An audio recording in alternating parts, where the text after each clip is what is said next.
Hello guys, welcome back to the channel. This is me, Lad, and episode 19 of the Bury Road to Glory career mode.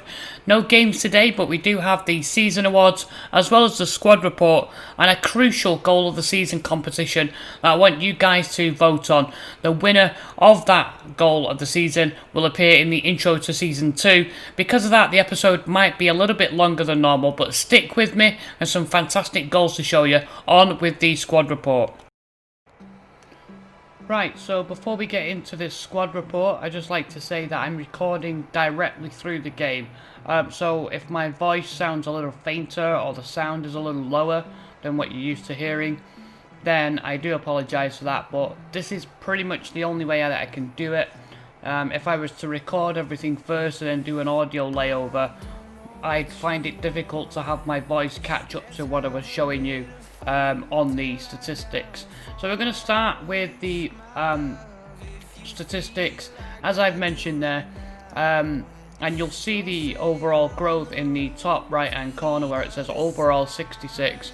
To the left of that in green, as we can see, Damiano Fabiani, we'll start with him, he's plus 11, and from his first full season that is a fantastic growth return for him. 37 appearances by the Italian shot stopper, and half of those appearances were clean sheets, so remarkable for this league, for this level, and an average rating of 6.9. We're going to stay on the screen and move to Ben Trowley, our backup, and I think considering that Fabiani was 3 shy of making 40 appearances, for Ben Trowley to make 17, that's around half of those games, so the balance of goalkeepers making appearances is about right. 5 clean sheets, again, shows you the decline that this veteran goalkeeper's in. As we saw in the season, he has made some mistakes as well, so that's obviously led to goals. His average rating is 6.7, which is just below. If he ends up staying on for season 2, he will be used very sporadically. Probably won't be lucky if he makes 10 appearances in season 2. He'll either get moved on to a new team, or like I said, he'll be just a 3rd string goalkeeper. We do have Chris Kennedy coming in through the academy, and he'll probably start as the backup goalkeeper next season ahead of Trowley. So yeah, I mean, he's there, he's just a body, he was somebody to play so that Fabiani didn't get overly tired and get injured. And he was pretty lucky to get 17 games really. On to the left backs, we've got Thiago Ferreira, the Portuguese left back, is now a 65 overall and grew plus 8 in his first season. 38 appearances, mostly a defensive style fullback, which shows because he didn't get any goals or assists. He kept himself out of the referee's naughty book though, no goals, no yellow cards, no red cards, and 14 clean sheets, which again is a good return for him, and an average rating of 7.1. The backup fullback, Sam Tillmanson, is now 32. He hasn't declined just yet. His overall is 58. Made 18 appearances and set 2 goals up, so he is a little bit more adventurous with him being a wing back. Only 5 clean sheets, 2 yellow cards, and an average rating of 6.9. We'll skip now over to the right backs in the team. We've got quite a couple of these. The ones that obviously really stand out are Tabari Neres and Aldin Sajic. We'll start with Sajic because Sajic was the first right back from the trial game that everybody selected ahead of anybody else. So the Bosnian right back is now a 64 overall, a plus 7, so again some fantastic growth. Totals, so he's 32 appearances, again he's a defensive style fullback, no goals, no assists, clean sheets 7, so he's defensively done better than Thiago, 2 yellow cards, and an average rating of 6.7. Now he has had some shocking performances, which has led to him losing his right back spot to Tabari Neres, the Uruguayan, who, as you can see, is also a 64 rated fullback, and he's grew by 6, but from 31 appearances this guy has 2 goals, 3 assists, 12 clean sheets, 2 yellows, and an average rating of 7. Tabari Neris really came through as a dark horse signing for us from the free agents. Didn't expect him to be as good as he is. Because his weak foot accuracy is so good, this guy can play basically on either flank, and both defensively and offensively. This guy, he started out defensively poor. He was mostly a right midfielder, but in the final second half of the season, defensively, as you guys saw, he really stepped up. So those 12 clean sheets, I'm sure next season, with the #1 right back spot his own, I'm sure this guy's going to kick on and do wonders for us. And then we've got two other right backs that were added to the team. We'll just do El Chayat. He came in later on as a later on signing, so he's only made 6 appearances for us. Nothing really there standing out so far. Average rating 6.4. He does a job. Hasn't quite got the competency yet to technical ability to play in central defensive mid, but it is a secondary position. Still only 18, and he's grew by 3 points to a 57. The other guy is Neil Ennis. What I like about Ennis is that he can actually play anywhere across the back, so he's should be competent enough. Again, an average rating of 6.4, but he's only made 1 appearance, and that was towards the back end of the season. So the Irish youngster, hopefully we'll get more of a look in pre-season and more of a look in the second season. That's the right backs out the way. Let's get over to the centre backs. Let's start with our captain, Gökçe Demiroglu. He's a 64 rated centre back, +7 in growth, 38 appearances in total, 14 clean sheets. Only found the referee's book twice, and an average rating of 7, so a solid performance by our captain. Would have been nice to see him score a goal when he's up from a corner, because he does have quite a good height to him. I think he's 6'2" or 6'3", so maybe that's something the guys can work on in training. And then the partner to him, Christian Rossi, a little bit more of a ball player, likes to pass it around. So he's a 63 rated centre back, +6, appearances 37, 13 clean sheets and a 1 yellow card, average rating of 6.9. The next centre backs will be the older players, so Oliver Gastrol, 34 years of age. He's now dropped to a 57, he was a 59. 16 games in rotation, 5 clean sheets, average rating of 6.9. And his partner, Archie Burrowbridge, has also dropped by 2 to a 58. He's 35, probably will retire in season 2. Only 10 appearances, 3 clean sheets, and average rating of 6.9. The big problem with Burrowbridge has been his stamina, so when we play him, he has to probably rest about 2 games. So that's why he's made so few appearances. The guy that's replaced him is actually youngster Bertie Smith-Hilton, who can play both centre-back and right-back. He's 22.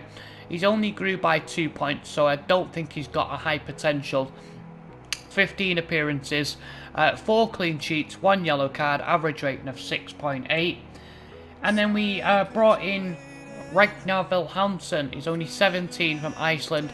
He's grew to 55, so he started as a 52 rated centre back, quite low. Made 9 appearances, 2 clean sheets. He hasn't found the book yet, which is good. And an average rating of 6.5, fairly standard stuff so far. Hopefully he can grow a bit more. That's the centre backs out the way. On to now the midfield and forwards. Kobe Atkinson is a +10, up to 66. 39 appearances, 1 goal, 2 assists, 13 clean sheets, 1 yellow card, and an average rating of 7.1. And Mike Gorgas, +9 to a 65. 24 appearances, 2 goals, 2 assists, 4 clean sheets, 3 yellow cards, a 7.1. As you remember, this guy did suffer an ACL injury, which is why he hasn't made as many appearances. Hopefully that doesn't deter his growth too much. And then on to Mark McDonald. The Irish midfielder can play in any of those positions into cam or CDM. Grew by 3, and recently scored his first goal for the club. 18 appearances, 4 assists, 4 clean sheets, 1 yellow card, average rating of 7. Harry Crookside saw a lot of opportunity due to Gorgas being out, so he's made 36 appearances, mostly a central midfielder, but he can also play central defensive midfielder, which is where we've been using him.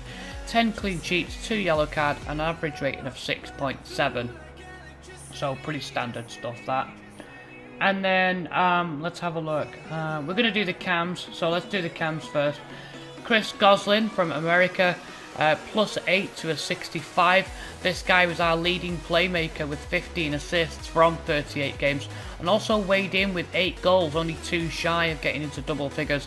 13 clean sheets, 1 yellow and 1 red. You remember that was earlier on in the season. Average rating of 7.6. Probably a nominee for one of the players of the season. And then Victor Lotore, the Canadian, who I think was signed in January. He's grew to a +9 to a 64. 24 appearances, 2 goals, 4 assists, 7 clean sheets, 1 yellow, and average rating of 7.2. Even though he's a cam, he plays more like a central midfielder, and that has been his position ever since we signed this guy, Dimitar Spasov, the Bulgarian that you guys are familiar with. An exceptional goals and assists record from 8 appearances, 5 goals, 2 assists, 2 clean sheets, average rating of 7.8, and he's now a 61 rated cam, surefire contender to come in and play cam in season 2. And then we've got Ian Fitzpatrick. He's only just come into the team. He plays cam and centre forward from the academy. He's a 63 rated cam, 3 appearances, 1 goal, that penalty that he put away, average rating of 6.9. Over to the wingers, Emmanuel Yeboah, Ghanaian left mid, almost got into double figures, 37 appearances, 8 goals, 11 assists, 13 clean sheets, and an average rating of 7.5. A superb season for the Ghanaian. +6 in his growth. He's now a 65 rated left midfielder. Superb season for him. His backup on left wing, it wasn't Ollie Lee, it was actually Samuel Paulson. Sorry, not Samuel Paulson, Tommy Paulson, I beg your pardon. He's now a 60 rated left wing striker, +4 in his development, 25 appearances, 3 goals, 4 assists, 5 clean sheets, average rating of 6.8. Being a little bit kind, this guy did score some clutch goals for us, but I'd have liked to have seen more assists from him, especially from the 25 appearances. So maybe that's a sign of things to come. The guy that's going to be chomping at the bit to replace him is Oliver Lee from the academy. He's a 59 rated overall left midfielder. He's 18. He's only made 3 appearances at the back end of the season, 1 clean sheet, average rating of 6.4. Sure, we've got more to come from him. And then on the right wing, Panagotis Armenikos, as we call him, Panos, from Australia. He's a 64 rated winger, +6, 39 appearances, 7 goals, 5 assists, 13 clean sheets, 7.3 rating. This guy, I thought at the beginning of the season, was going to score at least double figures. I'm a little bit disappointed that he hasn't been able to weigh in with more from the production point of view. But there is a genuine thought that this guy might be better off either playing as a false 9 or as a cam. He seems to be way more effective when he cuts inside and he's in a more central position.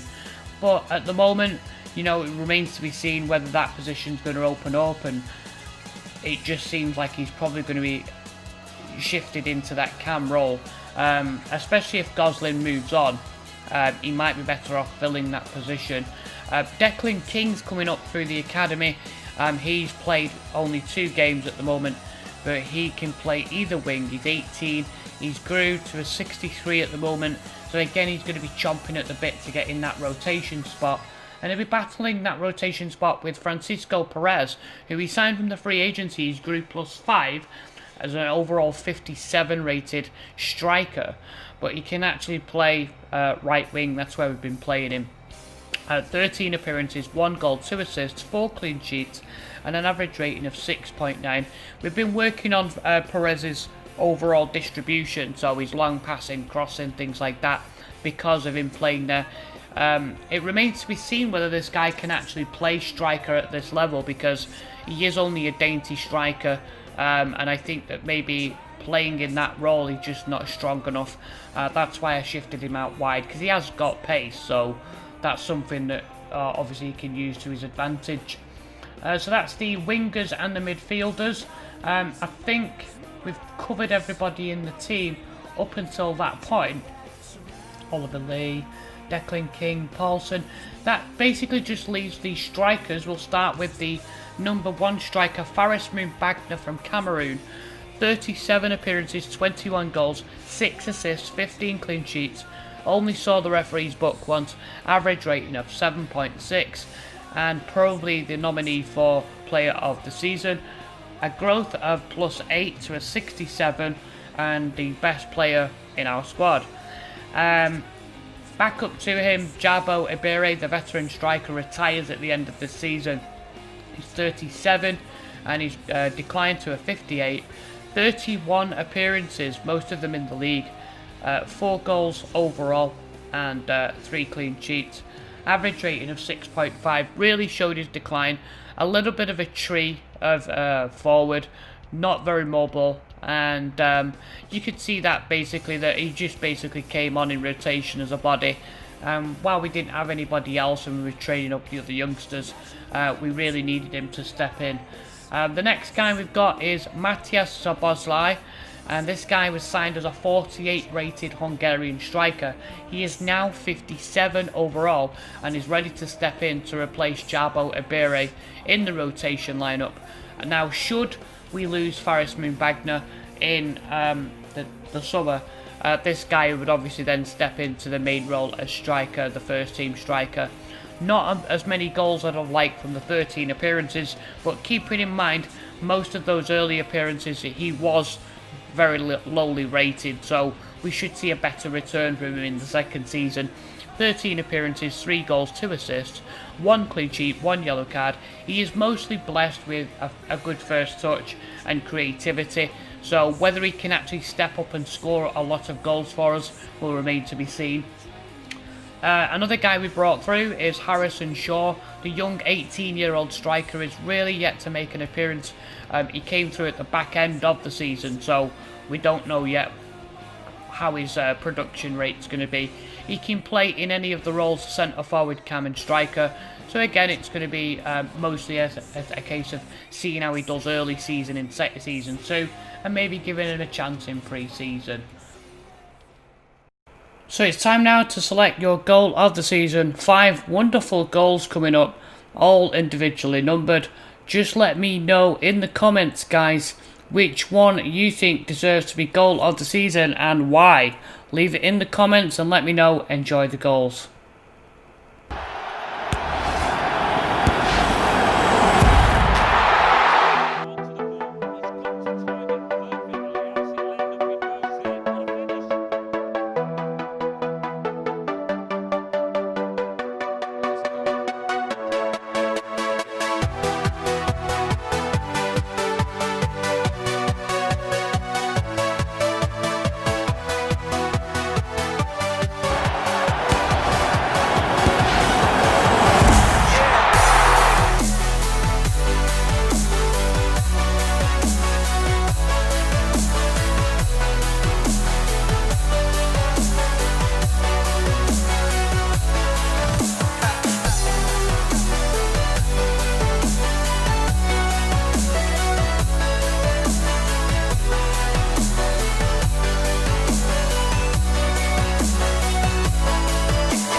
just going to do a quick roundup now of the other leagues in Europe. Go as quick as I can just to show you guys what happened. We'll start with Ligue 1 Conforama in France. Paris finished top by a country mile there. No losses from 38 games, 37 wins. Absolutely whitewashed, a superior goal difference. Lille Metropole finished second, Marseille third, Monaco fourth, and Olympique Lyon in fifth. Over to the Bundesliga, won by the Rekordmeisters of Bayern with only one defeat from 34 games. They finished 8 points ahead of Borussia Dortmund, who are in second, and Bayern were actually only 3 goals away from scoring 100. A good season for them. Leipzig in third, Leverkusen in fourth, and Mönchengladbach in fifth. And then after the Bundesliga, we're going to just drop by the Eredivisie, the top league in Holland. Ajax won the league, undefeated over 34 games and 94 goals scored. Good deal of daylight between them and RZ in second. Had a good season. PSV in third, Utrecht in fourth, Feyenoord in fifth. And then over to the Serie A, and it's Juventus who won that league again by 7 points, decent landslide. Scored over 107 goals this campaign, again unbeaten, 34 wins. Inter in second, only 2 goals away from scoring 100 themselves, so a very good season for them. But 3 defeats, that leaves them in second. Napoli third, Lazio fourth, and Roma fifth. Milan all the way down in sixth. After Serie A, we're going to stop by the Scottish Premier League. Some might say it's not one of the top leagues in Europe, but it is a league of interest to some of my friends and family, so we'll just show that real quick. Celtic win the league unbeaten, 31 wins from 33, and that old firm rivalry continues. Rangers just behind them with 29 wins from 33, and it's a bit of a strange amount of games, that 33. Is that the usual amount of games from 12? We play each other 3 times, that's probably right. 33. So yeah, Rangers second, Aberdeen third, and Hearts fourth, Hibernian fifth. And then we're going to go from Scottish Prem over to La Liga just to finish this off. And it's Barcelona who win the league.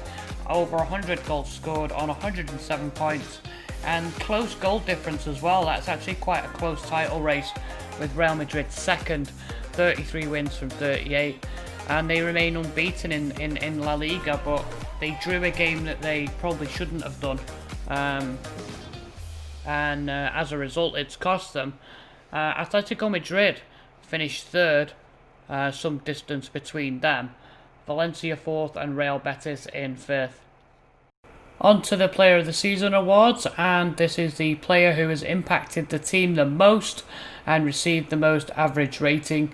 Nominees are Emmanuel Yeboah with 8 goals, 11 assists, 7.5 average rating. Chris Goslin, 8 goals, 15 assists, 7.6 average rating. And Faris Moonbagner, 21 goals, 5 assists, average rating 7.6. And the winner is Faris Moonbagner is the winner of the Player of the Season. I think that's fully justified considering he's 21 goals. Without his goals, I don't think we make it to mid-table. You could argue that Goslin's 15 assists was a big contributing factor, and that's rightly so, but you still have to be able to put the goals in the net, and he did that.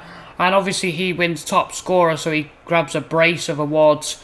A successful season for the Cameroon striker. Moving on, Chris Goslin picks up the playmaker of the season, just edging out Emmanuel Yeboah, who had 11 assists from his time.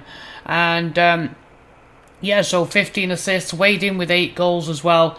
It was a closely run thing, so an honourable mention as well to Emmanuel Yeboah, who probably finished third overall in the performances stakes.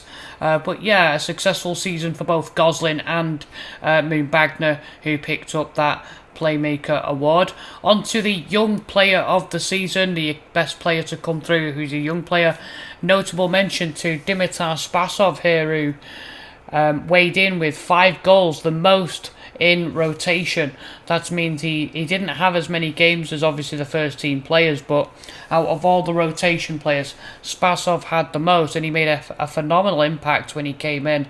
It's a huge contribution by Spasov, and everybody remembered that episode that we had, a special ops Spasov. And then Tabari Neris actually takes the Young Player of the Year, and I think obviously a little bit controversial, but when Neris came in, he was signed in, and at 18 years of age, nobody expected him to take right back spot from Aldin Sajic, but this guy has been phenomenal for us. He came in and to perform so well as a first teamer, just really shows how good he's been. So a big welcome and a big appreciation for Tabari Neris getting the Young Player of the Season award. Alright guys, that wraps up today's episode. Join me on Wednesday for July and pre-season. We look ahead to summer signings and player tournament, which is this year being held in Turkey. I'll be taking the young lads, go and try out a few new things and see how we get on. Hopefully win a little bit of money towards the transfer budget as well. So if you guys have enjoyed this episode, don't forget to smash the like button and subscribe and keep up to date with all my regular content. Thank you so much for watching. This is our lad, logging off.